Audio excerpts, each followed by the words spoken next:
By Ritesh Lal Yadav. गाँव में प्यार के दुश्मन बाबड़ी, सबको नजर गइल हमने पगड़ी। तोहरा चलते पूरा कौमा का भूजा भूत हम गोली से। गाँव में प्यार के दुश्मन बाबड़ी, सबको नजर गइल हमने पगड़ी। घास के बहाने होते रहे भेंट, सभे दिलस भई सबे चबाई।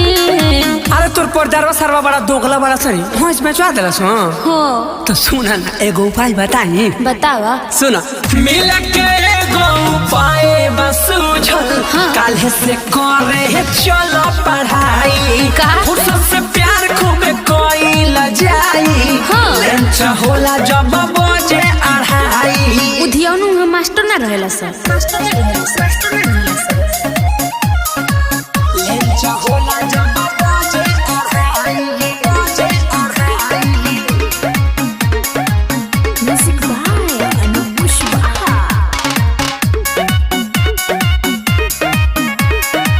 लंच होला जब बजे अढ़ाई। स्कूल से पहले क्लास घरे ले सुनो, आई त टुकी माई बसो सुपेसन। अरे ओकर उपाय हमरा लगे बा।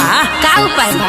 ओकरो त जवाबे बाटे होइए डमीसन। पूछिए त कह दी ह जाता निटीसन। कितनो बताई बमनी है नाही हिटलर हवे भाई।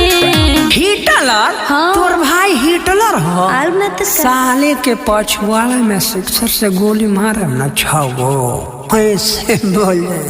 अति न कर। मिल के एगो उपाय बडारली काल्हे से करे चलो पढ़ाई।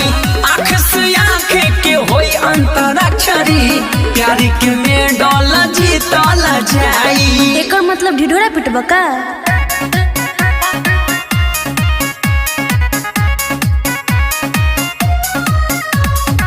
लंच होला जब बजे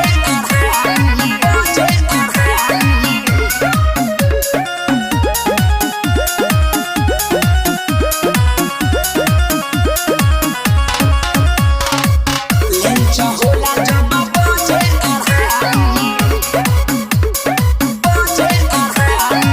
ससिला यादव बड़ी बाड़ा तू चालू, लागता अकिल तो है दिले चाचा लालू। और विवाद कराई बेकारे। अरे ना हो तू चाची ममता से कम ना बुझालू। तनक ईश्वरवे में सब बुझे जालू। राइटर एस आलम जोई से भइल बा तोहरो हाई। अरे का बोले लो हो हाय भाई होई त मर न जाम हो। ऐसे ना बोला। मिले के एगो उपाय बडारली काल्हे से करे चलो पढ़ाई। आँख से आँख के होई अंतराक्षरी, प्यारी के मेडल जीतल जाई। अच्छा ठीक बा, कल से चल जी पढ़े।